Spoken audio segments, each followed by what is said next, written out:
केवला समाधिनिष्ठता मुख्य निर्विकल्पो भवानघा अज्ञानरदग्रन्थिर्नि शेषविलस्य यत्तदा समाधिना विकल्पेन यदा द्वैतात्मदर्शनम् अत्रात्मकं दृढीकुर्वन् अहमादिषु संत्यजन् उदासीनतया तेषु तिष्ठेदाघटपाटिदे ब्रह्मादिस्कन्दं पर्यन्तम् मृषा उपाधय ततः पूर्णस्वस्वत्मन् पश्येदात्मानभासितम् स्वयं ब्रह्मा स्वयं विष्णु स्वयं इन्द्र स्वयं शिव स्वयं विश्वमिदं सर्वं स्वस्मादन्यं न किंचन। जिसको जीवित अवस्था में ही कैवल्य प्राप्त हो गई है वो देह रहित होने पर भी ब्रह्मरूप ही रहेगा। इसलिए हे निर्दोष समाधिनिष्ठ होकर विकल्प में शून्य बने। जिस समय निर्विकल्प समाधि द्वारा आत्मा का दर्शन होता है उसी समय हृदय की अज्ञान रूप कांच का पूर्णतः नाश होता है। आत्मा के ऊपर ही आत्मभाव को धैर्य करके अहंकार आदि के ऊपर वाले आत्मभाव का त्याग करना घड़ा वस्त्र आदि पदार्थों से जिस प्रकार उदासीन भाव से रह जाता है इसी प्रकार अहंकार आदि की तरफ से भी उदासीन भाव से रहना। ब्रह्मा से लेकर खंड तक की सब उपाधियां झूठी हैं। इसलिए एक स्वरूप में रहने वाले अपने पूर्ण आत्मा का ही सर्वत्र दर्शन करना। स्वयं ही ब्रह्मा स्वयं विष्णु स्वयं इंद्र स्वयं शिव स्वयं जगत और स्वयं ही सब कुछ है। स्वयं से भिन्न कुछ भी नहीं है।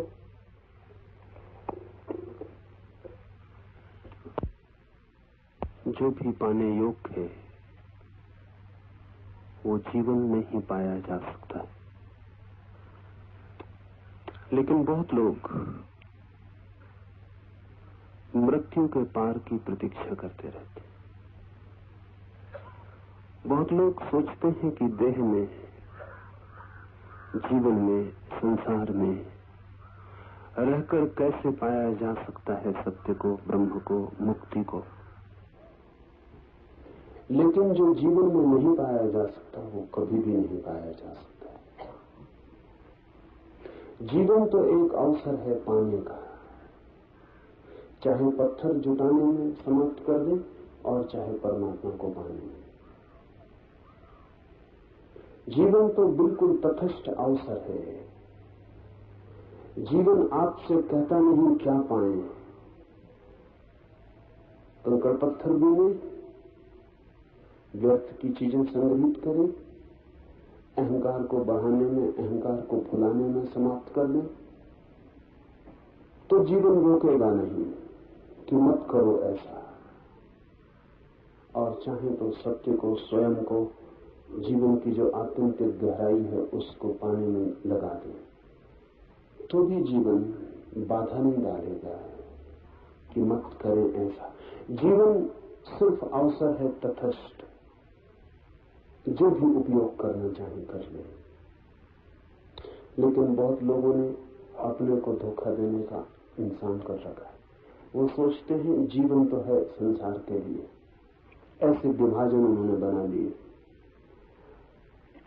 जीवन तो है भोग के लिए, तो फिर मृत्यु ही बच जाती है योग के लिए। लेकिन मृत्यु अवसर नहीं है, इसे थोड़ा ठीक से समझ लें। मृत्यु है अवसर की समाप्ति। मृत्यु का अर्थ क्या होता है? मृत्यु का अर्थ है कि अब कोई अवसर ना बचे। जीवन है अवसर, मृत्यु है अवसर की समाप्ति। इसलिए मृत्यु से तो कुछ भी पाया नहीं जा सकता। पाने के लिए अवसर चाहिए। हमने बांट रखा है। हम कहते हैं जीवन है भोग के लिए, फिर जब जीवन रिक्त हो जाएगा तब योग। हमने ऐसी कहानियां कर रखी है कि मरते आदमी को कान में, जबकि उसे सुनाई भी नहीं पड़ेगा, क्योंकि जिंदों को सुनाई नहीं पड़ता, तो मुर्दों को कैसे सुनाई पड़ता होगा। मरते हुए आदमी के कान में गायत्री पढ़ दो, कि प्रभु का नाम ले दो, कि राम राम की रटन लगा दो। जो जिंदगी भर में सुन पाया गायत्री, सुनी तो भी नहीं सुन पाया, सुनी तो भी समझ नहीं पाया, वो मरते वक्त जब इंद्रियां जवाब दे रही होंगी, आंखें देखेंगी नहीं, कान सुनेंगे नहीं, हाथ छुएंगे नहीं, जबकि प्राण लीन हो रहे होंगे बीच में, तब वो गायत्री सुन पाएगा। वो तो नहीं सुन पाएगा, लेकिन फिर लोग क्यों सुनाए चले जा रहे हैं? इसमें भी राज है। वो मरता हुआ आदमी कुछ नहीं सुन पाता, लेकिन जो जिंदा सुना रहे हैं उनको यह आश्वासन बना रहता है कि मरते वक्त कोई हमें भी सुना देगा और काम हो जाएगा। उन्होंने कहानियां कर रखी, इन बेईमानों ने कहानियां कर रखी। वो कहते हैं एक आदमी मर रहा था, उसके बेटे का नाम नारायण था। उसने जोर से पुकारा नारायण, वो नारायण जो ऊपर से धोखे में आ गए। वो अपने बेटे को अपनी तरकीबें बताने जा रहा था कि ब्लैक मार्केट कैसे करना, दूसरा खाता कैसे रखना, वो ये समझाने के लिए बुला रहा था। वो स्वर्ग पहुंच गया, बैकुंठ। वो खुद भी चौंका कि यहां कैसे आ गए, लेकिन नारायण का नाम जो ले लिया था। ऐसे सस्ते काम नहीं चलेगा।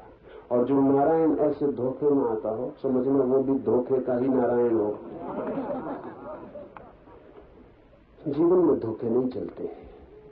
अपने मन को समझाने की बात और। मृत्यु है अवसर की समाप्ति, इस अर्थ को ठीक से समझ लें। मृत्यु कोई अवसर नहीं है और जिसमें आप कुछ कर पाएंगे। मृत्यु है सब अवसर का नष्ट हो जाना। आप कुछ भी न कर पाएंगे। करने का कोई उपाय ही मृत्यु में नहीं। करने का अर्थ है जीवन। इसलिए जो भी करना हो वो जीवन में ही कर लेने का है। ये सूत्र कुछ बहुमूल्य शब्दों का प्रयोग करता है। जिसको जीवित अवस्था में ही कैवल्य की प्राप्ति हो गई है, वह देह रहित होने पर भी ब्रह्म रूप रहेगा। जिसने जीवन में ही जान लिया है अपने स्वरूप को, वही केवल जब देह गिरेगी तो ब्रह्म रूप रहेगा। क्योंकि जिसने जीवन भर जाना हो कि मैं देह हूं, मरते वक्त मूर्छित हो जाएगा, पूरी मूर्छा में आ जाएगा। मृत्यु बहुत कम लोगों की जागते हुए होती है। मृत्यु होती है सोते हुए, मरते हुए, मूर्छित, बेहोश। आप होश में नहीं रहते मरते वक्त में, तो आपको पिछली मृत्यु का स्मरण रहता है। बेहोशी में जो घटता है उसका स्मरण नहीं रहता। इसलिए तो लोगों को पता नहीं कि वो बहुत बार जन्मे हुए और बहुत बार मर चुके, क्योंकि जब भी मरे तब बेहोश थे। और जो बेहोश मरता है वो बेहोश जन्मता है। क्योंकि मृत्यु और जन्म एक ही चीज की दो घटनाएं हैं। इधर एक आदमी मरता है, ये एक छोर हुआ, फिर वही आदमी एक गर्भ में प्रवेश करता है, वो दूसरा छोर हुआ। मृत्यु और जन्म वो एक ही चीज के, एक ही सिक्के के दो पहलू।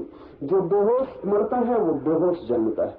इसलिए आपको ये भी पता नहीं कि आप पहले कभी मरे थे, और आपको ये भी पता नहीं कि आप जन्मे हैं। ये जन्म की खबर भी दूसरों ने आपको दी है। अगर कोई आपको बताने वाला ना हो कि आप जन्मे, आपको कोई स्मरण नहीं आएगा कि आप जन्मे। ये बड़े मजे की बात है। आप जन्मे हैं इतना तो पक्का है, पीछे मरे हो न मरे हो, पीछे मरना हुआ हो या न हुआ हो, लेकिन आप अभी जन्मे हैं इतना तो पक्का है, लेकिन उसकी भी आपको कोई स्मृति नहीं है। ये भी माँ बाप कहते हैं और लोग कहते हैं, उनसे आपने सुना है। आपके खुद के जन्म की खबर भी अफवाह है, उसका भी कोई प्रमाण नहीं है आपके पास। आपकी चेतना में कोई स्मरण नहीं। क्या होगा कारण इसका? आप जन्मे, बड़ी घटना घटती है जन्म की, उस बड़ी घटना का आपको कोई पता नहीं। ध्यान रखना, जिसको अपने जन्म का पता नहीं है, मरते वक्त बहुत मुश्किल होगा उसको पता रखना। जुड़ी है दोनों बातें।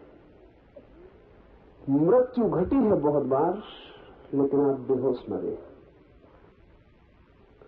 मृत्यु को छोड़ दें, रोज आप सोते हैं, सोने की घटना तो रोज घटती है, लेकिन आपको पता है कि जब नींद आती है तब उसके पहले ही आपका होश खो जाता है। आपको नींद से मिलने की कोई खबर? जब नींद उतरती है तो क्या आप देख पाते हैं कि नींद उतर रही? जब तक आप देख पाते हैं तब तक समझना आप जागे हुए, नींद उतरी नहीं। और जब नींद उतर जाती तब आप खो जाते। नींद के उतरते ही आप बेहोश हो जाते। जब नींद तक में होश नहीं संभलता तो मौत में कैसे होश संभलेगा? मौत तो बड़ी प्रगाढ़ निद्रा है, गहनतम निद्रा है, उसमें होश संभालना मुश्किल है। आप बेहोश मरेंगे। उस बेहोशी में कौन गायत्री पढ़ रहा है, कौन राम राम जप रहा है, आपको कुछ भी पता नहीं चलेगा। और बेहोशी जरूरी है। सिर्फ वही लोग इस बेहोशी से मुक्त होते हैं जो देह भाव से मुक्त हो जाते। क्यों? एक सर्जन आपके पेट का ऑपरेशन कर रहा हो तो आपको बेहोश करना पड़ेगा, क्योंकि इतनी पीड़ा होगी, उस पीड़ा को आप सह न पाएंगे, न सह पाएंगे, चीखेंगे, चिल्लाएंगे, ऑपरेशन मुश्किल हो जाएगा। इतनी पीड़ा होगी कि आप विक्षिप्त हो सकते हैं, फिर कभी मस्तिष्क दोबारा ठीक ना हो। इसलिए सर्जन एनेस्थेसिया देता है, पहले आपको बेहोश कर देता है, फिर काट पीट कर देता है। आपका ही शरीर कटता है, लेकिन तब आपको पता नहीं होता। जब पता ही नहीं होता तो पीड़ा नहीं होती। समझ लें इस बात को, पता होने से पीड़ा होती है, पीड़ा होने से पीड़ा नहीं होती। पीड़ा तो हो रही है, सर्जन काट रहा है, लेकिन आपको पता नहीं चल रहा। बस काट पीट के अलग कर देगा, आपको पता नहीं चलेगा। होश जब आएगा तभी पीड़ा का पता चलेगा, और जब पता चलेगा तभी पीड़ा मालूम होगी कि हो रही है। अगर बेहोशी में आपके कोई अंग अंग काट डाले, बिल्कुल टुकड़े टुकड़े कर दे, तो भी आपको पता नहीं चलेगा। सर्जन छोटा सा ऑपरेशन करता है, मृत्यु तो बहुत बड़ा ऑपरेशन। मृत्यु से बड़ा कोई ऑपरेशन नहीं। सर्जन तो एक आध अंग काटता है, मृत्यु तो आपके पूरे शरीर को आपसे काट के अलग करती है, तो आपको होश में रखा नहीं जा सकता। इसलिए मृत्यु सदा से प्राकृतिक एनेस्थेसिया का उपयोग करती है। जैसी मृत्यु आती है आप बिल्कुल बेहोश हो जाते। उस बेहोशी में इस जगत का सबसे बड़ा ऑपरेशन, सबसे बड़ी सर्जरी, शल्य चिकित्सा घटित होती है कि आपका शरीर और आपकी आत्मा अलग कर लिए जाते। लेकिन वो आदमी होश में मर सकता है, प्रकृति उसको छूट देती है होश में मरने की। जो आदमी ये जान लेता है कि मैं देह नहीं। क्यों? क्योंकि तब देह कटती है तो भी वो नहीं जानता कि मैं कटता हूं, वो दूर खड़ा देखता रहता है। वो दूर खड़ा देखता रहता है क्योंकि वो मानता है कोई और कट रहा है, मैं नहीं कट रहा हूं, मैं देख रहा हूं, मैं सिर्फ साक्षी हूं। ऐसी प्रतीति जिसकी गहन हो जाती है, प्रकृति उसको अवसर देती है कि वो होश पूर्वक मरता है। लेकिन ये घटना बहुत बाद में घटती है, पहले तो होश पूर्वक सोना सीखना पड़ता है। पर वो भी देर से घटती। पहले तो होशपूर्वक जगना सीखना होता। होशपूर्वक जो जगता है धीरे धीरे होशपूर्वक सोता है। होशपूर्वक जो जीता है एक दिन होशपूर्वक मरता है। जो होशपूर्वक मरता है उन्हें जानना, फिर एक दिन ये घड़ा भी टूटता है और भीतर का आकाश विराट आकाश में लीन होता है। जो होशपूर्वक मरता है वो बड़े अद्भुत अनुभव से गुजरता है। मृत्यु उसके लिए शत्रु नहीं मालूम होती। मृत्यु मालूम होती है मित्र। मृत्यु मालूम होती है एक बड़ा सम्मिलन परमात्मा से, विराट से। जो होशपूर्वक मरता है वो होशपूर्वक जन्मता भी। जो होशपूर्वक जन्मता है उसका जीवन दूसरा ही हो जाता है, क्योंकि फिर वो वही नहीं दोहराता जो उसने बार बार पहले दोहराया है। वो सब मूढ़ता हो जाती, व्यर्थ हो जाता है। उसका जीवन नया हो जाता है। उसका जीवन नए आयाम में प्रवेश करता है और साक्षी उसका निरंतर बना रहता है। जो जन्म के वक्त भी साक्षी था, जो मृत्यु के समय भी साक्षी था, फिर उसका पूरा जीवन साक्षी हो जाता है। तो एक मृत्यु में ही आप होशपूर्वक मर सकते हैं और एक जन्म आपका होशपूर्वक हो सकता है। उसके बाद फिर जन्म और मृत्यु की प्रक्रिया समाप्त हो जाती है। उसके बाद आप शरीरों के जगत से तिरोहित हो जाते हैं। ये जो तिरोहित होना है, इसके लिए हमने एक बहुत कीमती शब्द भारत में खोज रखा है। वो शब्द है कैवल्य। बड़ा अद्भुत शब्द है। कैवल्य का अर्थ है मैं अकेला हूं, मैं ही हूं और कुछ भी नहीं। केवल मैं, केवल चैतन्य, केवल आत्मा और कुछ भी नहीं। केवल दृष्टा, केवल साक्षी और कुछ भी नहीं। और सब खेल है और सब स्वप्न। सत्य केवल एक साक्षी चेतना है। जो देख रहा है वही सत्य है, जो दिखाई पड़ रहा है वो सत्य नहीं है। केवल इस अनुभव का नाम है। इसे हम थोड़ा समझें। आप बच्चे थे, फिर आप जवान हो गए, फिर आप बूढ़े हो गए। बचपन चला गया, जवानी आ गई, जवानी चली गई, बुढ़ापा आ गया। तब तो आप एक बदलाहट हैं। बचपन रुकता नहीं, जवानी रुकती नहीं, बुढ़ापा रुकता नहीं, सब चीजें बदल जाती हैं। पर कोई आपके भीतर ऐसा भी तत्व है जो नहीं बदलता। दुखी थे फिर सुखी हो गए, सुखी थे फिर दुखी हो गए, शांत थे अशांत हो गए, अशांत थे शांत हो गए, सब बदल जाता है। धनी थे दरिद्र हो गए, दरिद्र थे धनी हो गए, सब बदल जाता है। लेकिन क्या कोई एक तत्व आपके भीतर ऐसा भी है जो नहीं बदलता? अगर ऐसा कोई तत्व नहीं है तो आप हैं ही नहीं। आपके होने का क्या मतलब? फिर आपके बचपन, आपकी जवानी, आपके बुढ़ापे को कौन जोड़ेगा सूत्र की तरह? जैसे माला के मन के पिरोए होते हैं एक धागे में, तो ही माला है। अगर धागा न हो भीतर पिरोने वाला, मन के ही मन के हो, तो माला तो होगी नहीं, बिखर जाएंगे मन के। आपका बचपन टंगा है एक मनके की तरह, आपकी जवानी टंगी है एक मनके की तरह, आपका बुढ़ापा टंगा है एक मनके की तरह। धागा कहां है जिस पे ये मनके टंगे? और एक कंटिन्यूटी, एक सातत्य, वो सातत्य कहां है? वो सातत्य ही सत्य है, बाकी तो सब बदल जाता है। भारत की परिभाषा यह है कि जो बदल जाता है उसे हम स्वप्न कहते हैं। इसे ठीक से समझ लें। हमारे स्वप्न की अपनी परिभाषा है। जो बदल जाता है उसे हम स्वप्न कहते हैं और जो कभी नहीं बदलता उसे हम सत्य कहते हैं। तो बचपन तो चला जाता है सपने की तरह, जवानी चली जाती है सपने की तरह, सुख आता है खो जाता है, दुख आता है खो जाता है। जैसे सपना मिटता जाता है ऐसे ही सब मिटता जाता है। इसलिए भारत कहता है ये विराट सपना है जो बाहर फैला हुआ। दो तरह के सपने हैं, एक निजी सपने हैं जो रात आप सोते में देखते हैं, और एक सार्वजनिक सपने हैं जो आप जाग के दिन में देखते हैं।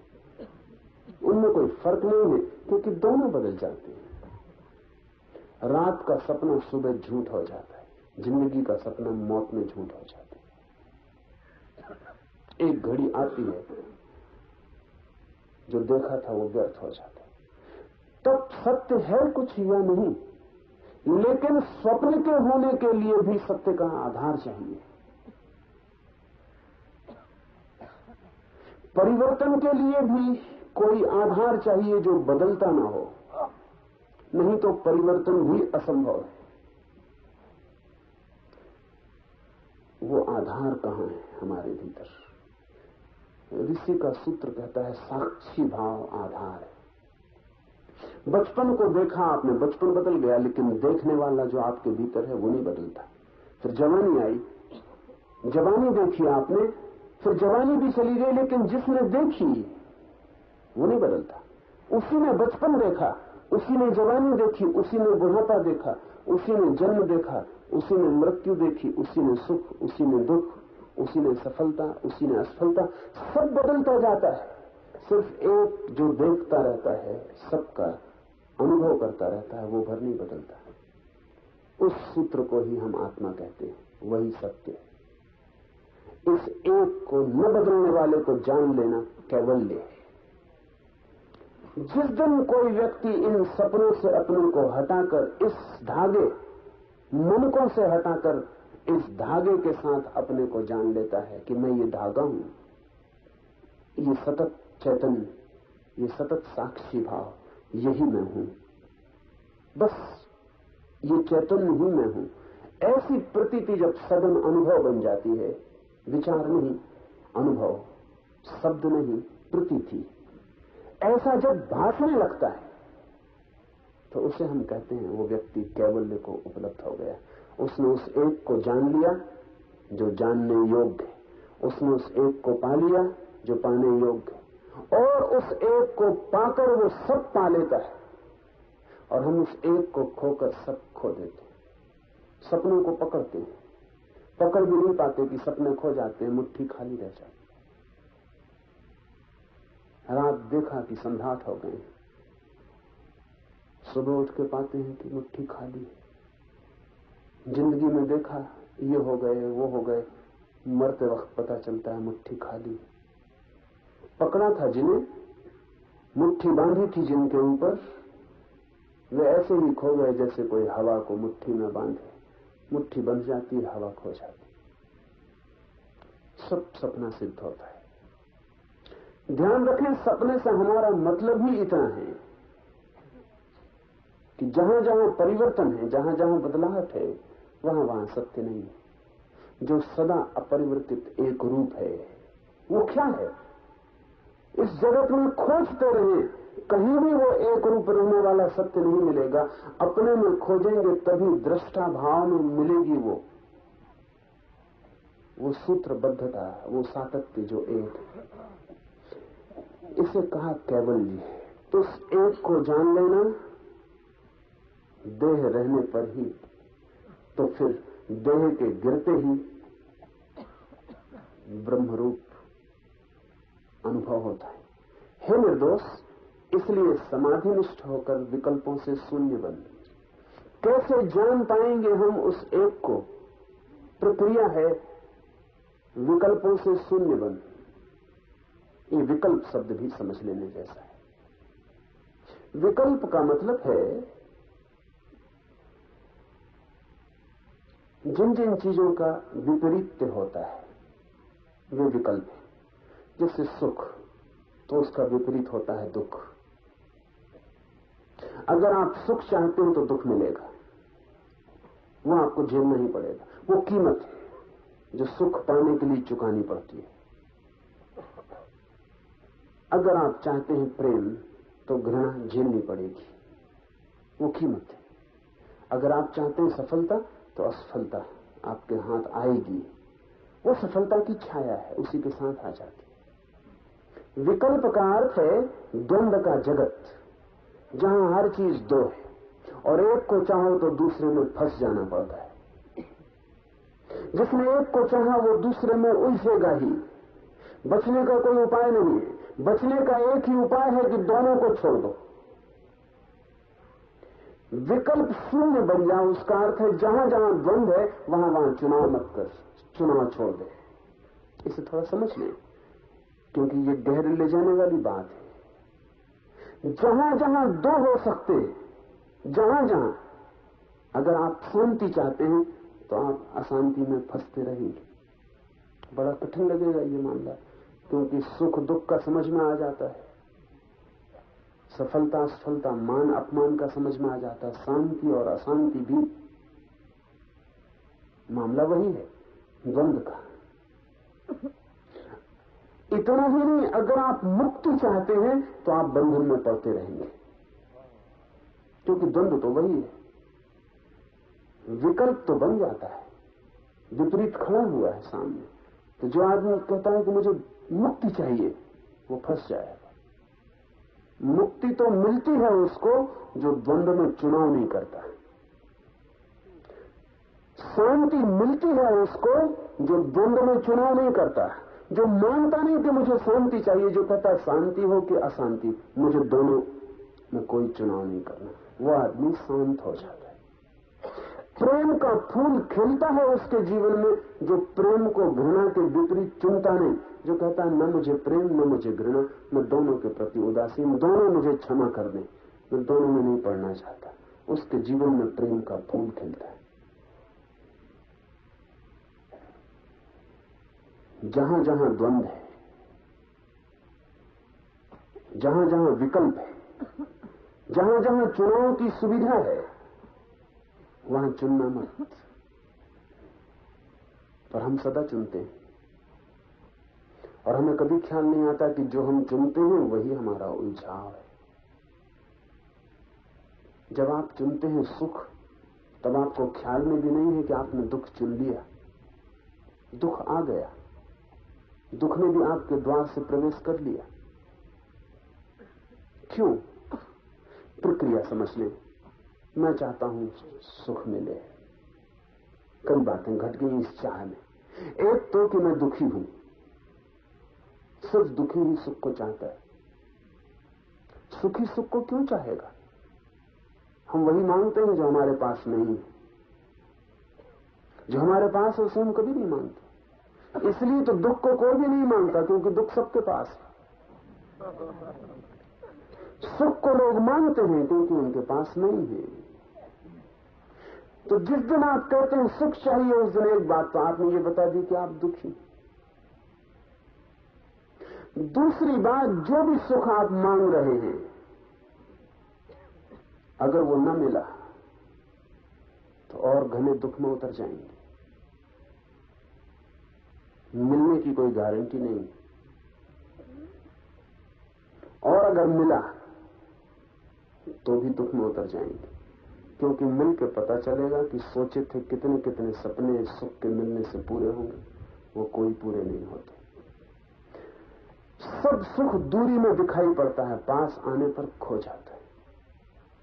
जब तक हाथ में नहीं होता सुख, तब तक सुख, हाथ में आते दुख हो जाता है। इसका मतलब यह हुआ कि सुख होता है दूरी में। सुख वस्तु में नहीं होता, सुख होता है दूरी में, सुख होता है आशा में, सुख होता है प्रतीक्षा में। जब आ जाता है, जैसे जैसे पास आने लगता है, वैसे वैसे सुख तिरोहित होने लगता है, और जब बिल्कुल हाथ में आ जाता है तो दुख हो जाता है। दुख न तो किसी वस्तु में है, न सुख किसी वस्तु में है। दूरी जितनी ज्यादा हो उतना सुख, निकटता जितनी हो उतना दुख। ये तो बड़ा जटिल जाल है। जिसको हम पास लाते हैं उससे दुख मिलने लगता है। तो जितना हम सुख मांगते हैं, एक तो मिलेगा नहीं, क्योंकि मांगने से कुछ मिल नहीं जाता है। नहीं मिलेगा तो फ्रस्ट्रेशन, विषाद घेर लेगा।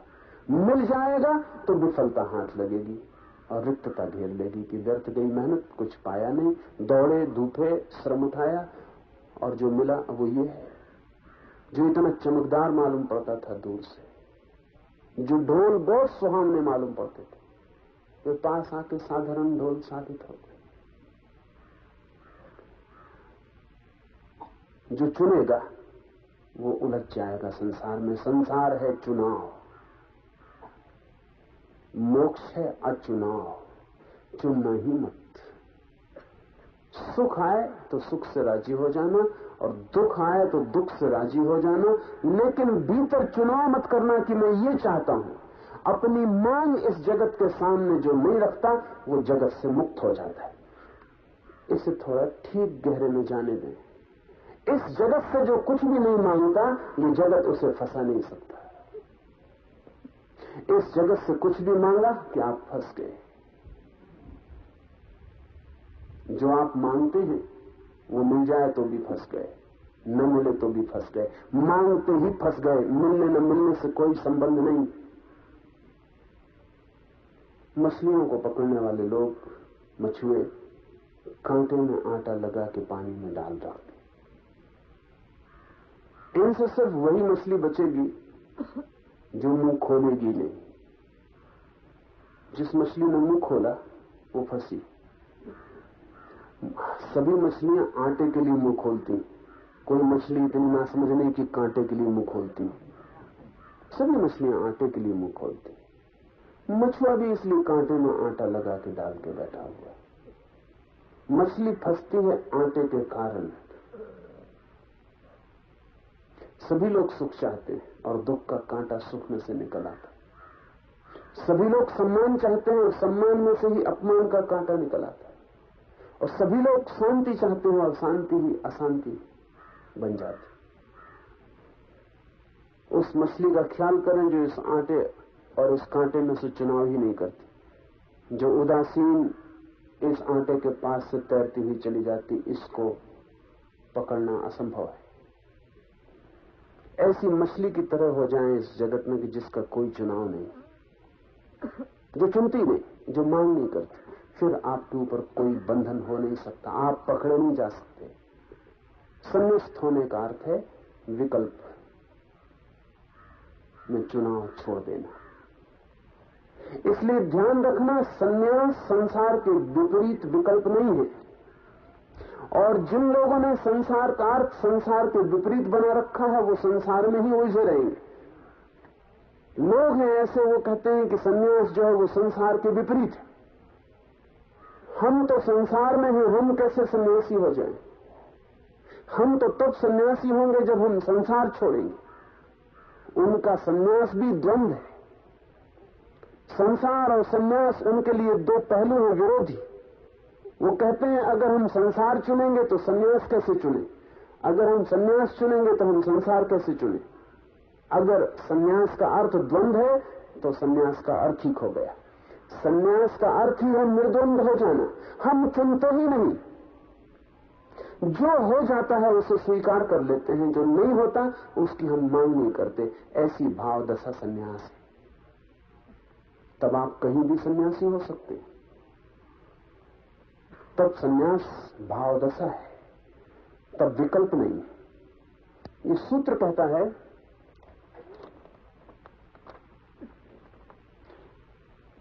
इसलिए हे निर्दोष, समाधि निष्ठ होकर विकल्पों से शून्य बन। समाधि आती ही तब है जब कोई विकल्पों से शून्य होता है। जिस समय निर्विकल्प समाधि द्वारा आत्मा का दर्शन होता है उसी समय हृदय की अज्ञान रूप गांठ का पूर्ण नाश हो जाता है। दो तरह की समाधियां कहीं हैं। एक समाधि है सविकल्प समाधि, वो नाम मात्र को समाधि। सविकल्प समाधि का अर्थ है कि किसी व्यक्ति ने शांत होना चुन लिया। इसे समझ लें। अक्सर लोग पहले तो यही चुनते हैं, संसार से बहुत पीड़ित हो जाते हैं तो अशांत हो जाते हैं, बेचैन हो जाते हैं, तो जो सोचते हैं ध्यान से शांति मिल जाए। अशांति के विपरीत शांति को चुनते हैं तो ध्यान से शांति मिलनी शुरू होती। लेकिन उस शांति की भी गहरे में अशांति का पहलू छिपा रहता है। वो विकल्प मौजूद रहेगा क्योंकि आपने शांति को चुना ही अशांति के विपरीत है। जिसके विपरीत आपने चुना है उससे आप छूट नहीं सकते, वो मौजूद रहेगा। इतना हो सकता है कि जो आपने चुना है वो पहलू ऊपर आ जाए और जो आपने नहीं चुना है वो नीचे चला जाए, बाकी वो मिट नहीं सकता। चुनाव कभी भी द्वंद्व के बाहर नहीं ले जा सकता, द्वंद्व रहेगा। तो जो आप चुनते हैं वो चुनाव के कारण ही विपरीत मौजूद बना रहता है। तो आप शांत भी हो सकते हैं, लेकिन शांत होना आपका ऊपर ऊपर होगा। शांत होना ऊपर ऊपर होगा, भीतर अशांति छिपी रहेगी और आप सदा डरे रहेंगे कि अशांति कहीं फूट ना आए। बीज अशांति का मौजूद रहेगा और अंकुर का डर रहेगा। इसीलिए तो लोग संसार को छोड़ के भागते हैं, क्योंकि संसार में उन्हें डर लगता है कि भीतर तो छिपी है अशांति, कोई भी उसे जरा उकसा दे तो अभी फूट पड़ेगी। जंगल की तरफ भागता हुआ आदमी आपसे नहीं भाग रहा है, अपने भीतर छिपी हुई अशांति से भाग रहा है। आपसे तो इसलिए भाग रहा है कि आपसे डर लगता है कि आप कहीं भीतर की परत को उघाड़ न दें। जंगल की तरफ भागता हुआ पति पत्नी से नहीं भाग रहा है। वो जो ब्रह्मचर्य उसने ऊपर ऊपर निर्मित कर लिया है, उसके भीतर काम वासना भी छिपी, क्योंकि जिसने ब्रह्मचर्य को समझा काम वासना के विपरीत, वो काम वासना के बीच से मुक्त नहीं हो सकता। जिसने चुना वो विपरीत से बंधा रहेगा। चुनाव का मतलब ही है कि हम किसी के खिलाफ चुने हैं, जिसके खिलाफ हम चुने हैं वो हमारा पीछा करेगा। और जो हमने आयोजन कर लिया है ऊपर ऊपर, उसके गहरे में जिसके विपरीत हमने चुना है वो मौजूद रहेगा, क्योंकि वो हमारा ही हिस्सा है। असल में हमने जिंदगी को दो हिस्सों में बांट दिया, एक को हमने चुन लिया और दूसरे को हमने चुना नहीं, और वो दोनों संयुक्त थे। जिसको हमने नहीं चुना वो जाएगा कहां? वो हमारे साथ रहेगा। फिर हमें डर लगेगा। लोगों का साथ हो, परिवार हो, दुकान हो, बाजार हो, तो वो जो भीतर छुपा है कोई भी जरा सा इशारा कर दे तो बाहर निकल आए। तो भाग जाओ, ऐसी जगह भाग जाओ जहां कोई भीतर के छुपे का दर्शन न करवा पाए। लेकिन तो भी वो मिटेगा नहीं। हजारों वर्ष कोई हिमालय पर रहे, जिस दिन लौटेगा वापस बाजार में पाएगा 1000 वर्ष बेकार चले गए। वो जो भीतर छिपा है बाजार फिर उसे उकसा देगा, वो फिर बाहर आ जाए। सविकल्प समाधि का अर्थ है कि आपने चुन के अपने को शांत किया है। निर्विकल्प समाधि का अर्थ है कि आपने चुनाव छोड़ दिया है।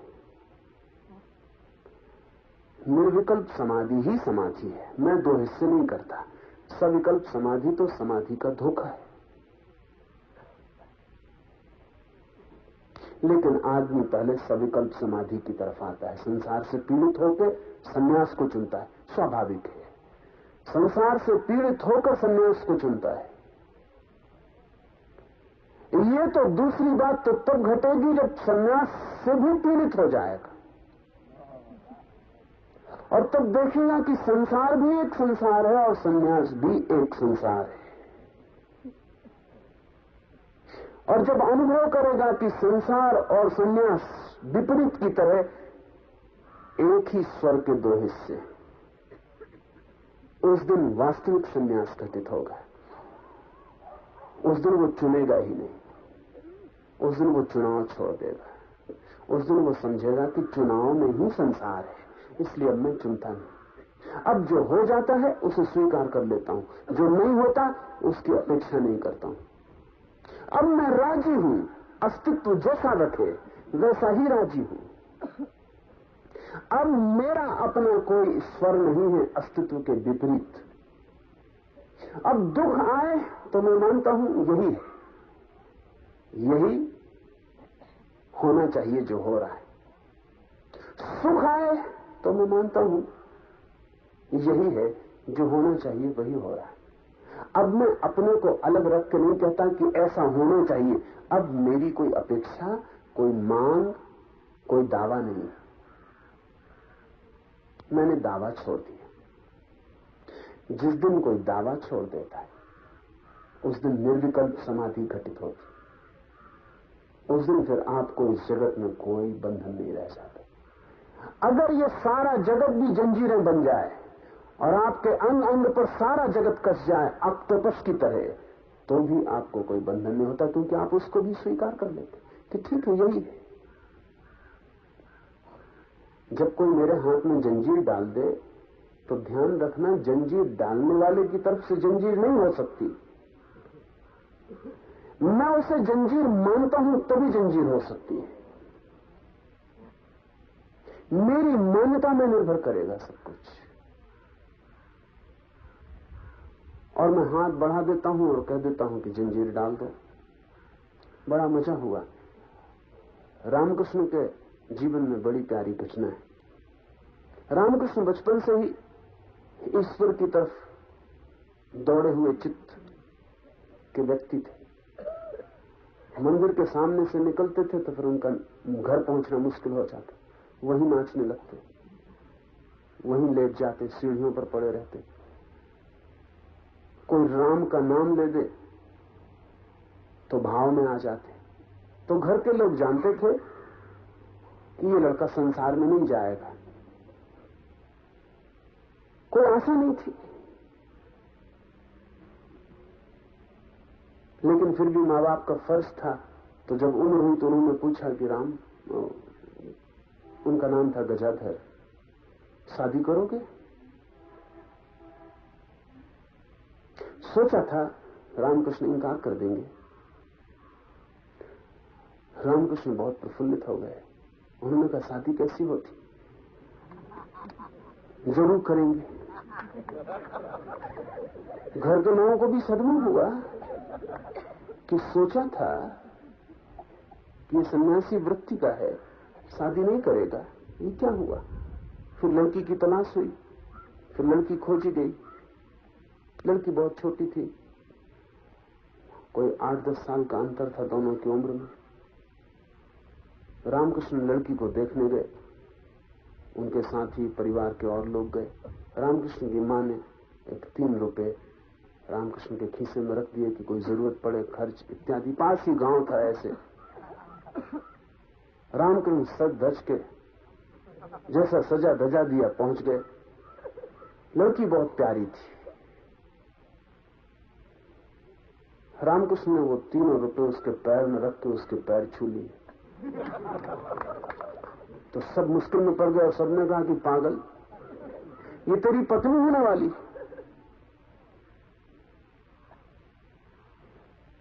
और तूने पैर छू लिए और ये 3 रुपए किस लिए चढ़ाती? तो रामकृष्ण ने कहा, मेरी मां जैसी प्यारी लगती। क्योंकि रामकृष्ण एक ही प्रेम जानते थे, वो मां जैसा प्रेम, बहुत प्यारी लगती मां जैसी। इसको मैं मां ही कहूंगा, पत्नी भी हो तो हर्ज क्या। फिर शादी भी हो गई, लेकिन रामकृष्ण शारदा को मां ही कहते रहे, उसके पैर ही छूते रहे। और जब काली की पूजा का दिन आता तो वो काली की पूजा ना करके शारदा को बिठा लेते सिंहासन पर और उसकी पूजा कर लेते। वो कहते जब जिंदा मां है तो फिर मूर्ति की क्या जरूरत। पत्नी बंधन न रही, उसे बंधन की तरह देखा ही नहीं। हाथ बढ़ा दिया, जंजीर ले ली। आपके भाव दशा में निर्भर करता है। दुख दुख है क्योंकि आप दुख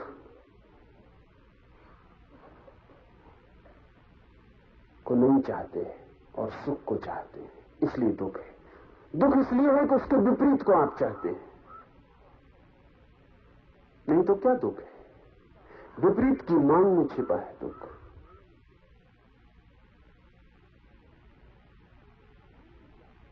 अशांति क्या है? क्योंकि आप शांति को चाहते हैं, इसलिए अशांति है। हमारे चुनाव में हमारा संसार है। इस सूत्र कहता है जो चुनाव रहित हो जाता है, जो निर्विकल्प हो जाता है, उसे आत्मा का दर्शन होता है। क्योंकि जो बाहर चुनाव नहीं करता, न चुनता है सुख को न दुख को, न प्रेम को न घृणा को, न संसार को न मोक्ष को, न पदार्थ को न परमात्मा को, जो बाहर चुनता ही नहीं, जिसके सब चुनाव छीन हो जाते हैं, वो तत्काल भीतर पहुंच जाता है। क्योंकि चुनाव में ही चेतना अटकती है बाहर। जिसे हम चुनते हैं उसमें हम अटक जाते हैं। जब कोई चुनता ही नहीं तो अटकाव नष्ट हो गया, उसका संबंध किनारे से छूट जाता है, उसका संबंध भीतर की मझधार से जुड़ जाता है। वो भीतर की धारा में लीन हो जाते हैं। आत्मा का दर्शन होता है उसे जो निर्विकल्प भाव को उपलब्ध होता है, और तब हृदय की अज्ञान रूपी गांठ पूर्णतः नष्ट हो जाती। आत्मा के ऊपर ही आत्मभाव को दृढ़ करके अहंकार आदि के ऊपर वाले आत्मभाव का त्याग करना, घड़ा वस्त्र आदि पदार्थों से जिस प्रकार उदासीन भाव से रहा जाता है, उसी प्रकार अहंकार आदि की तरफ से भी उदासीन भाव से रहना। ये उदासीन शब्द भी समझ लें। उदासीन का मतलब उदास रहना नहीं। उदासीन का मतलब है चुनाव रहित रहना। उदासीन का मतलब है कोई मतलब नहीं, ऐसे रहना, कोई प्रयोजन नहीं, ऐसे रहना। उसका शब्द से खतरा हो गया।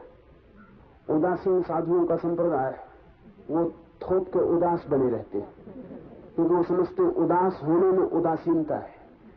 उदास से कोई भी संबंध नहीं है। उदासीनता का शब्द भर का संबंध है, भाव का कोई संबंध नहीं। उदासीन का मतलब है कि हमारा कोई चुनाव ही नहीं है, क्या हो रहा है होने दो।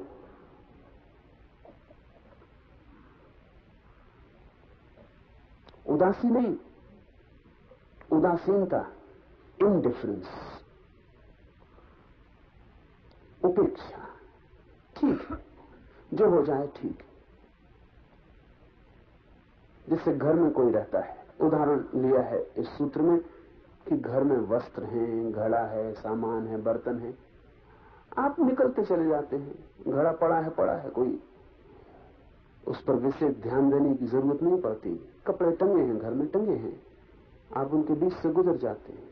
ऐसे ही अपने भीतर अहंकार टंगा है, दुख टंगे हैं, सुख टंगे हैं, पीड़ाएं पड़ी हैं, चिंताएं पड़ी हैं, सुख की स्मृतियां हैं और दुख के संस्मरण हैं, वो सब पड़े हैं। सामान है भीतर का, घड़ा, वस्त्र इत्यादि। इनके बीच से ऐसे गुजर जाना कि सब ठीक है, जो है ठीक है, इस पर कोई ध्यान न देना, इसमें कुछ चुनाव न करना, इसमें किसी से आकर्षित और किसी से विकर्षित न होना। यह अर्थ है उदासीनता का। उदासीन आदमी अति प्रफुल्लित होता है, उदास नहीं। लेकिन ध्यान रखना, प्रफुल्लित का मतलब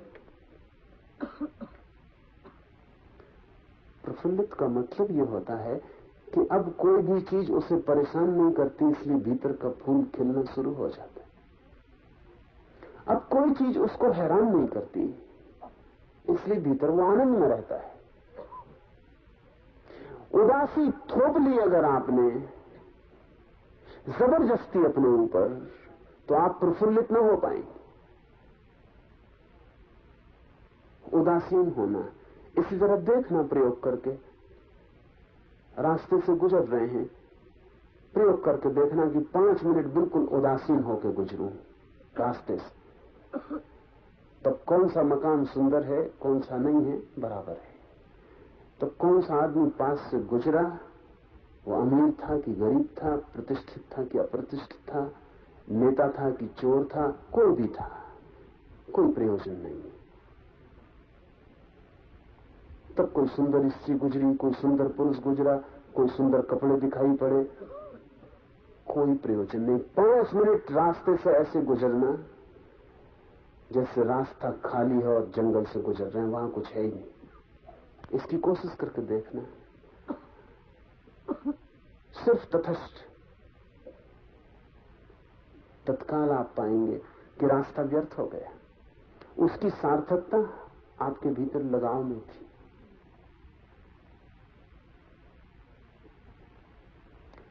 विद्यासागर ने एक संस्मरण लिखा है। लिखा है कि एक दिन सांझ घूमने गया था और एक मुसलमान सज्जन भी सामने चले जा रहे थे, वो भी रोज टहलते थे। अचानक एक नौकर भागा हुआ आया और विद्यासागर बिल्कुल पीछे ही थे। उस नौकर ने आके कहा, मीर साहब, उन मुसलमान मित्र से, आपके घर में आग लग गई, जल्दी चले। मीर साहब ने कहा कि चलता हूं, लेकिन वो वैसे ही चलते रहे, वही छड़ी, वही पैर की चाल, कोई फर्क न पड़ा। विद्यासागर की चाल तक में फर्क पड़ गया ये सुन के कि मीर साहब के घर में आग लग गई। उनकी सांस जोर से चलने लगी और उनके पैर तेजी से चलने लगे। लेकिन देखा कि मीर साहब उसी चाल से चल रहे हैं। नौकर घबराया, उसने कहा आपने सुना नहीं, घर में आग लग गई। मीर साहब ने कहा सुन लिया। वैसे ही चलते रहे। तो विद्यासागर ने आगे बढ़ के कहा कि आप क्या कर रहे हैं? नौकर क्या कह रहा है समझे आप? घर में आग लग गई। मीर साहब ने कहा वो तो ठीक है, लेकिन अब मैं कर भी क्या सकता हूं? घर में आग लग गई, मैं अपनी चाल और क्यों खराब करूं? और एक मौका मिला मुझे, घर में आग लग के भी अगर मैं वैसे ही चल सकता हूं जैसे तब चलता था जब घर में आग नहीं लगी थी, तो उदासीनता का एक मजा आ जाए। लगी घर में आग, ठीक है,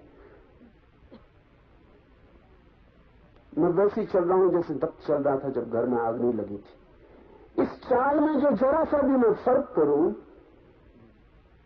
तो वो फर्क मेरी चेतना में फर्क हो जाता। ठीक है, वो वैसे ही चलते रहे। विद्यासागर ने लिखा है कि मैं और उनका नौकर भाग के पहुंचे कि इनको अपनी चाल संभालने दो। हम बेचैन हो गए, घर बुझाया, आग बुझाने में लगे, रात भर नींद न आई। तो विद्यासागर ने लिखा है कि उस दिन जो देखा मैंने रूप मीर का, मैं समझ गया कि रात वो शांति से सोए होंगे। क्या फर्क पड़ा होगा? जिस आदमी की चाल में फर्क नहीं पड़ा, उसकी नींद में क्या खाक फर्क पड़ने वाला है?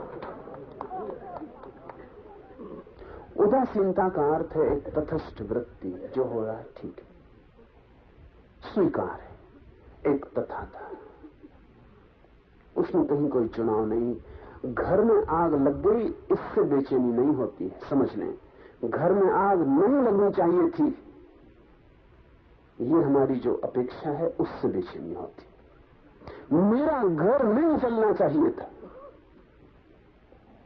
ये छिपी अपेक्षा है, पता भी ना हो, अचेतन में छिपी है, मेरा घर नहीं जलना चाहिए था।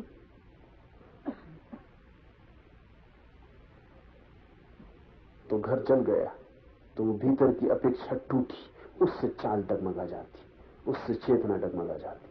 लेकिन जिसकी कोई अपेक्षा नहीं, कुछ भी हो जाए, जो भी हो जाए, उसके विपरीत कोई भाव और आग्रह नहीं है, इसलिए चेतना नहीं डगमगाती। वो चेतना का अकंप होना ही उदासीनता है। ब्रह्मा से लेकर खंभ तक, पत्थर से लेकर परमात्मा तक, सब उपाधियां झूठी हैं। इसलिए एक स्वरूप में रहने वाले पूर्ण आत्मा का ही सर्वत्र दर्शन करना।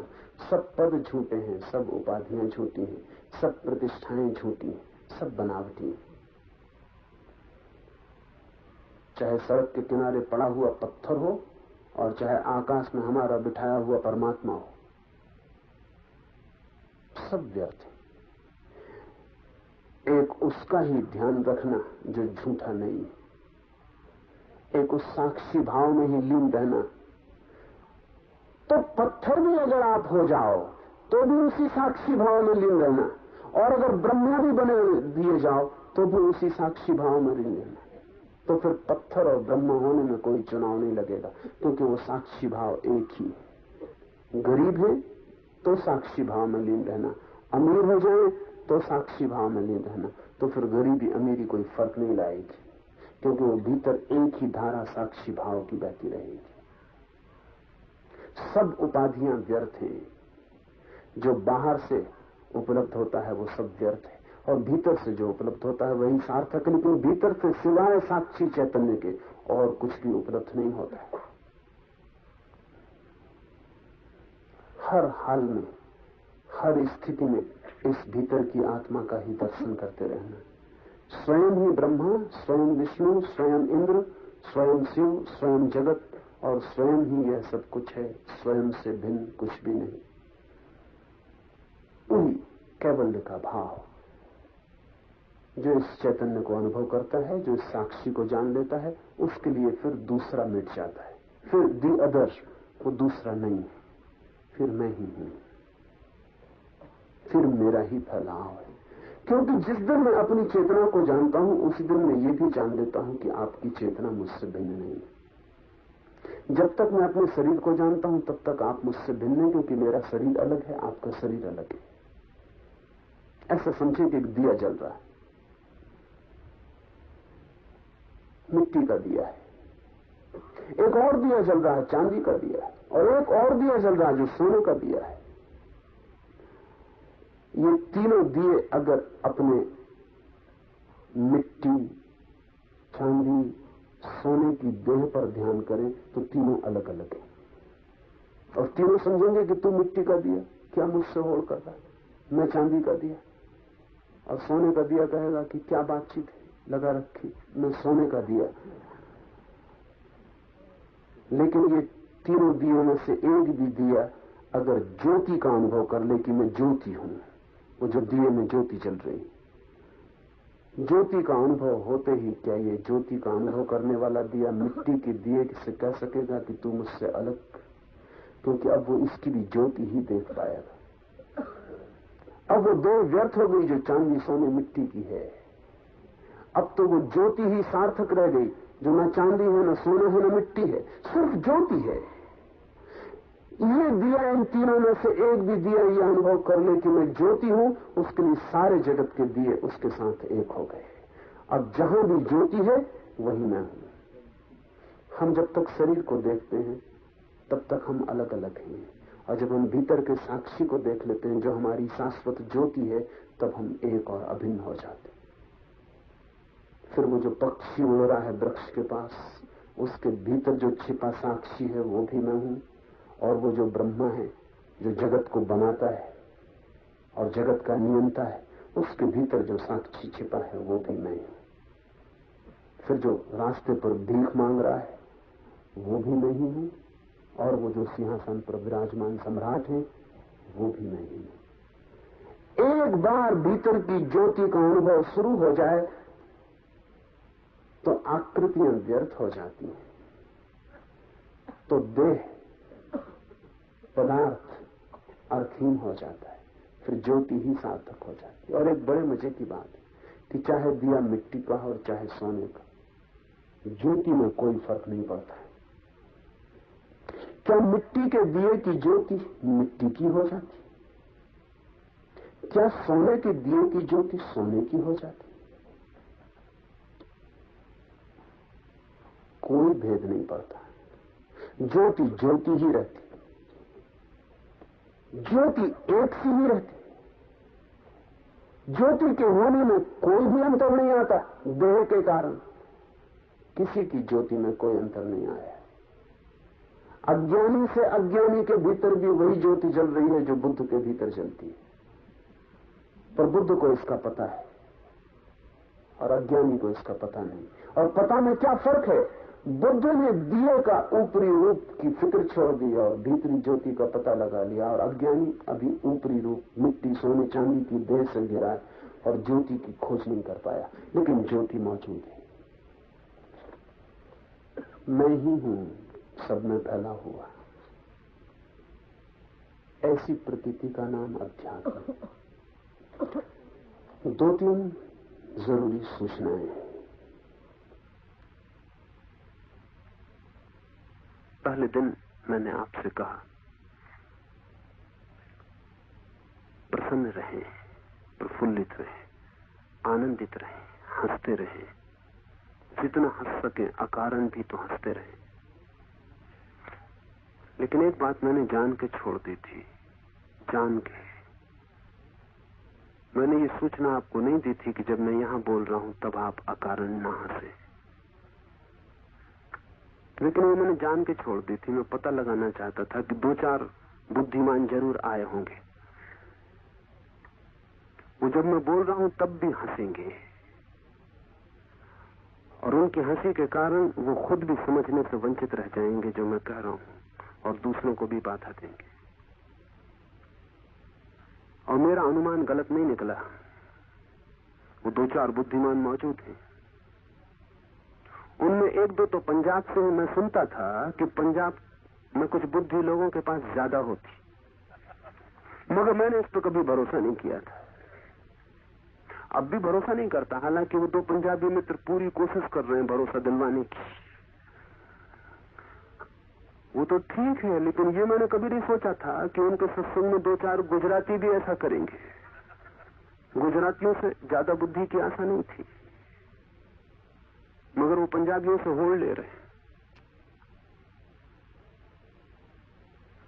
मूढ़ता में भी होड़ शुरू हो जाती।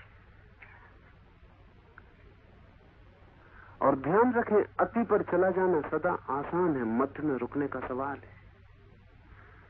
या तो सकल सूरत मुर्दे की तरह बना के बैठे रहेंगे, और या फिर मूढ़ की तरह प्रफुल्लता प्रकट करने लगेंगे, वो भी प्रफुल्लता नहीं। तो जब मैं बोल रहा हूं, तब अगर आप जोर से अकारण आवाज करते हैं तो आपको पता नहीं आप क्या कर रहे हैं। आप सिर्फ लोगों का ध्यान आकर्षित कर रहे हैं। आप बता रहे हैं कि मैं भी यहां हूं। वो कोई समझदारी नहीं, और उससे कोई आपके ध्यान में लाभ होने का नहीं। जब मैं बोल रहा हूं तब तो शांत मन की सारी वृत्तियों को अलग करके चुप हो जाना चाहिए, ताकि मैं जो कह रहा हूं वो भीतर प्रवेश कर सके। अगर मैं कुछ बोल रहा हूं, आप जोर से अकारण हंस देते हैं, तो जो भीतर जा रहा था वो आपकी हंसी के धक्के में बाहर चला जाएगा। वो आपने बाहर फेंक दिया। तो थोड़ा सोच के चले। सोच के नहीं चलेंगे तो गहरे कभी नहीं उतर पाएंगे। दूसरी बात, कल मैंने सूचना करवाई है कि सुबह के ध्यान में ही वस्त्र उतारना चाहें तो उतारे, उपयोगी है। लेकिन दोपहर के कीर्तन या रात के ध्यान में बिल्कुल उपयोगी नहीं है। मेरे लिए न तो वस्त्रों का मूल्य है और न नग्नता का। इसे थोड़ा ख्याल में ले लें। कई बार भ्रांति होती है। कई बार ऐसा लगता है कि शायद मैं ये कह रहा हूं कि आप नग्न हो गए तो मोक्ष मिल गया। इतना आसान नहीं तो सभी पशु पक्षी अब तक मोक्ष में होते। और अगर आपके वस्त्रों के कारण ही मोक्ष रुका है तो दुनिया भर को नग्न करके मोक्ष में पहुंचा देने में बहुत अड़चन नहीं। इतना आसान और इतना सस्ता नहीं। जब मैं कहता हूं कि किसी ऐसे क्षण में जब आपको लगे कि वस्त्र बाधा डाल रहे हैं शरीर की गतिविधि में, अभिव्यक्ति में, वस्त्रों को अलग कर दें, नग्नता सहयोगी होगी। लेकिन कुछ नासमझ ऐसी भी होंगे ही हैं। कुछ नासमझ वस्त्रों को पकड़े रहते हैं, कुछ नासमझ नग्नता को पकड़ लेते हैं। वो समझते हैं कि नग्न खड़े हो गए, अब कुछ करने का है ही नहीं। तो मैं देखता हूं एक दो जन को वो ध्यान भी नहीं करते, वो सिर्फ नग्न खड़े हो जाते। पर्याप्त। सिर्फ नग्न खड़े हो जाने से कुछ भी ना होगा। और नग्नता पर मेरा कोई जोर नहीं है। दोनों जोर एक से हैं। कुछ लोग सोचते हैं कि वस्त्र अगर हटा दिए तो जिंदगी गई हाथ से। उनके मन में भी वस्त्रों का बड़ा मूल्य।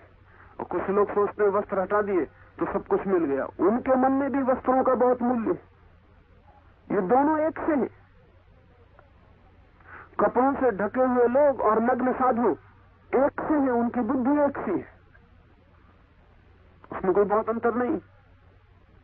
दोनों की मान्यता यह है कि वस्त्र बड़े कीमती है। इसलिए नहीं कहता हूं कि आप वस्त्र हटा दें कि नग्न होने से मोक्ष मिल जाएगा। नग्न तो आप हैं ही, वस्त्रों के भीतर है। इससे क्या फर्क पड़ने वाला है? वस्त्रों के बाहर हो जाएंगे या वस्त्रों के भीतर है। जब मैं कहता हूं कि वस्त्र हटाने का उपयोगिता आपको प्रतीत हो, भीतर शरीर की ऊर्जा जग जाए, श्वास के तीव्र प्रहार से बायो एनर्जी, जैविक ऊर्जा जगने लगे और आपको लगे कि वस्त्र बाधा डाल रहे हैं, तो ही अलग करें, नहीं तो कोई मतलब नहीं। और दोपहर के कीर्तन में बिल्कुल भी अलग करने की जरूरत नहीं, न रात्रि के ध्यान में अलग करने की जरूरत है। और अगर कोई जिद करेगा दोपहर के कीर्तन में, रात कैंपस से हम उसे अलग करेंगे। सुबह के ध्यान में आप पूरी तरह, क्योंकि उसकी वैज्ञानिक अर्थवत्ता है, जब गहरी सांस ली जाती है और शरीर की ऊर्जा जोर से जगने लगती है तो वस्त्र बाधा डालते हैं, तो हटा दे। और फिर दूसरा जो चरण है, जिसमें मैं आपको कहता हूं कि जो भी आपके मन में आ जाए उसे रोके मत, सब तरह का सप्रेशन छोड़ दें। उसमें अगर आपके मन में आ जाए वस्त्र को हटाना है तो हटा दें, लेकिन कीर्तन में कोई जरूरत नहीं, रात के ध्यान में भी कोई जरूरत नहीं। नग्नता कोई सिद्धांत मत बना ले, नग्नता एक उपाय है। तीसरी बात, कुछ विदेशी सन्यासी सन्यासियां कुएं पर नग्न स्नान करते होंगे, तो कुछ भारतीय मित्र भीड़ लगा के वहां देखने खड़े हो जाए।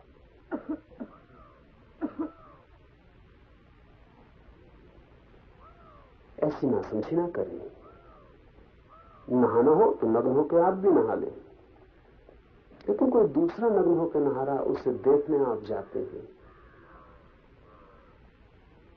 तो आप अपने मन की न मालूम कितनी दबी हुई रुग्ण वृत्तियों की खबर देते। दो तरह के पागल, एक ऐसे पागल हैं जो दूसरों को नग्न देखना चाहते हैं, और ऐसे भी पागल हैं जो खुद को नग्न होकर दूसरों को बताना चाहते हैं। मनोविज्ञान में इन सब पागलों के अलग अलग रोगों के नाम हैं। पश्चिम में ऐसे बहुत से लोगों पर मुकदमा चलता है अदालतों में, जो अचानक अपने को नग्न करके किसी को दिखा देते हैं। उनको एग्जीबिशनिस्ट कहते हैं, प्रदर्शनकारी। यहां भी ऐसे एक आध दो मित्र आ गए हैं जिनका कुल मजा इतना मालूम पड़ता है कि उनके शरीर का दर्शन दूसरों को हो जाए। और ये अक्सर ऐसे लोग होते हैं जिनका शरीर दर्शन के योग्य होता भी नहीं। दर्शन के योग हो तो कोई न कोई उनके शरीर का दर्शन करने खुद ही पहुंच जाएगा। दर्शन के योग नहीं होता, भीड़ भड़क के मन में खड़े हो जाते हैं कि कोई देखने तुमको पहुंचता नहीं, ऐसे कोई देख ले। इस तरह की बीमारियों का कोई प्रयोजन नहीं है। और कुछ लोग होते हैं कि दूसरे को नग्न देखने में लगे रहते हैं, ये भी रुकन है, ये भी रुकन है। किसी से आपका लगाव है, किसी से आपका प्रेम है, और इतनी आत्मीय निकटता है तो वस्त्र अपने आप गिर जाते हैं और व्यक्ति एक दूसरे को नग्न अनुभव नहीं करते। उस प्रेम में वे निकट अनुभव करते हैं, वस्त्रों की बाधा भी हट जाती। लेकिन जिससे आपका कोई लगाव नहीं है उसको जाके नग्न देखना घृणित है, क्षुद्र है, और आपके भीतर छिपे हुए रोग की खबर देता है। मैं रास्ते में आ रहा था तो मेरे साथ इंग्लैंड की एक सन्यासिनी है, विवेक वो थी। बीच में जगह गाड़ी खड़ी हुई नाके पर, 4-5 गधे गाड़ी के पास आके खड़े हो गए। तो मैंने विवेक को पूछा कि इंग्लैंड में तेरे इतने बड़े गधे होते हैं कि इनसे भी बड़े गधे होते हैं? तो उसने कहा स्लाइटली बिगर, थोड़े बड़े होते। मैंने उसको कुछ कहा नहीं क्योंकि मैं तो मजाक ही कर रहा था। लेकिन फिर कल मुझे खबर दी कि यहाँ कुएं के आसपास भीड़ लगा के लोग खड़े होते हैं, तो आज मैं उससे कहने वाला हूं कि तू गलती में, भारत का मुकाबला करना मुश्किल है, तो गधे तो यही बड़े होते।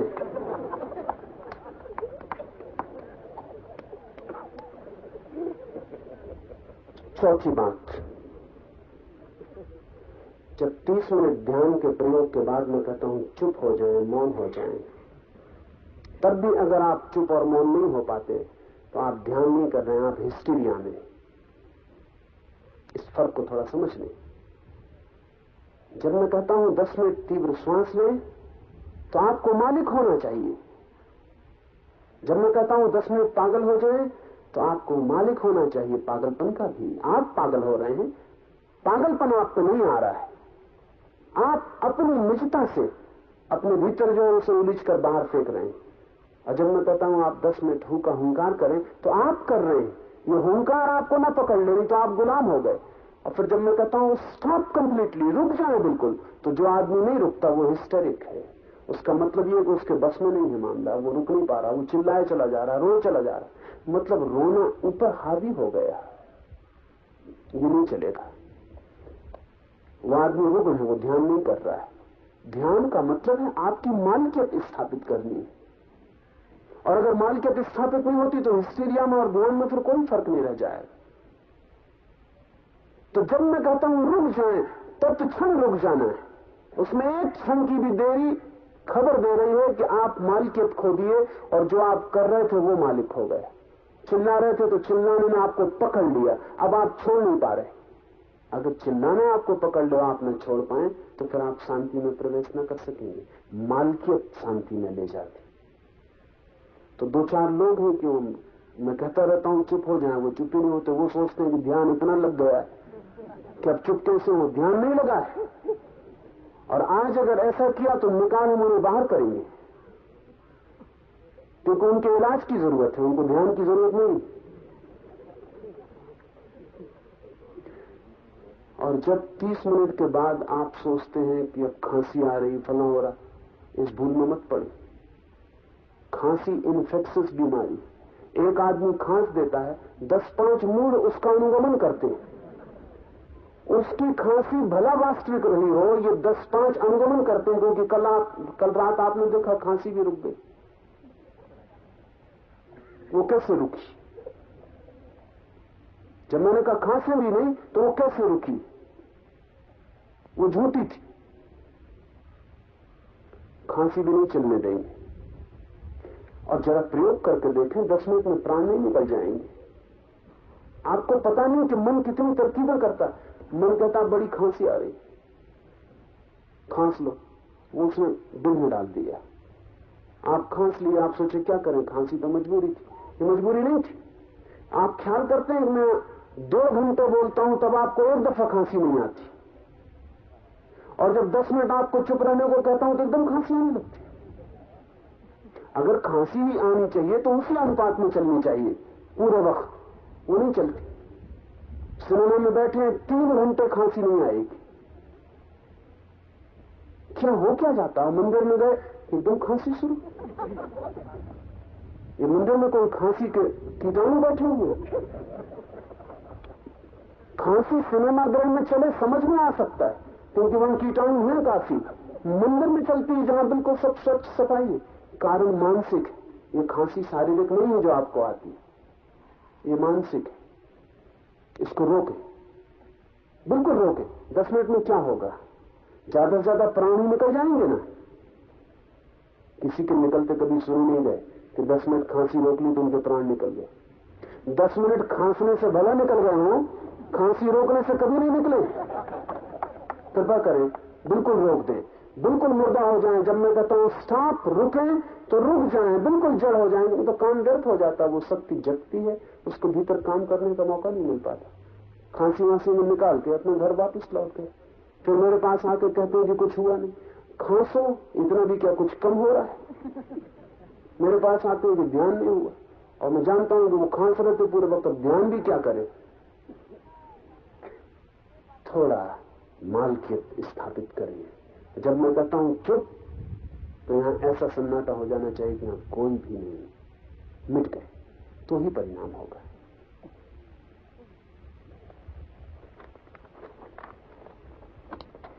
जब मैं अंग्रेजी में बोलना शुरू करता हूं तो आप उठ नहीं सकते, बैठ जाएं वहीं। थोड़ी समझ तो बरतें। जब मैं हिंदी में बोल रहा हूं तो जो हिंदी नहीं समझ सकते वो शांति से बैठे हुए, और जब मैं अंग्रेजी में बोलता हूं तो जो अंग्रेजी नहीं समझते वो फौरन उठे और चले। इससे बड़ा अधैर्य और मूढ़ता पता चलती है। यहां विदेशी मित्र भी हैं 50, वो भी बैठे सुन रहे हैं। उनके चेहरों की तरफ देखें।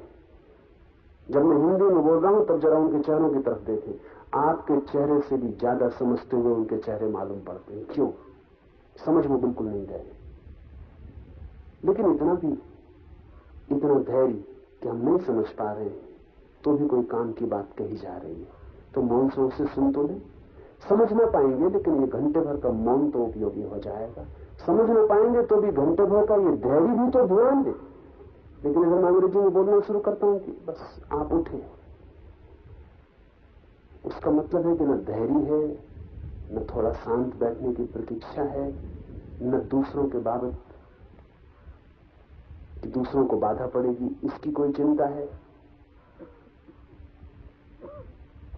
थोड़ा सोचें। मेरे परिचित कवि स्वीडन गए हुए थे, उर्दू के कवि हैं। वो मुझे कह रहे थे कि उर्दू में कविता पढ़ता कोई समझ ना पाता, लेकिन हजारों लोग शांत बैठे रहते। वो मुझसे बोले कि मैं हैरान हुआ, मैं तो समझ रहा था कि कोई सुनने नहीं आएगा, अगर कोई सुनने भी आया तो लोग चले जाएंगे वापस। तो उन्होंने पूछा लोगों से कि आपकी समझ में तो नहीं आता, फिर आप चुप क्यों बैठे रहते?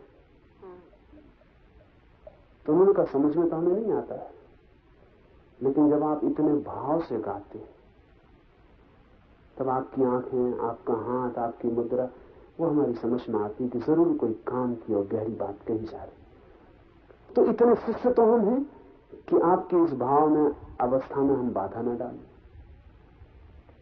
तुझे नहीं चलेगा। रात में देखता हूं कि कुछ बाहर के लोग मालूम पड़ता आ जाते हैं, जैसे मैं अंग्रेजी में बोलना शुरू करता हूं वो चल पड़ते हैं। आज रात कोई भी चल नहीं सकेगा, आपके पास कोई उठे उसे फौरन बिठा दो, और अगर वो चलता है तो कल रात से मैं प्रवेश नहीं करने दूंगा। मैं हिंदी में बोलने के पहले आपको कह दूंगा कि जो अंग्रेजी में उठने वाले वो पहले उठ जाए। जीवन को एक अनुशासन, एक व्यवस्था देने की जरूरत है, तो कुछ नहीं हो पाएगा।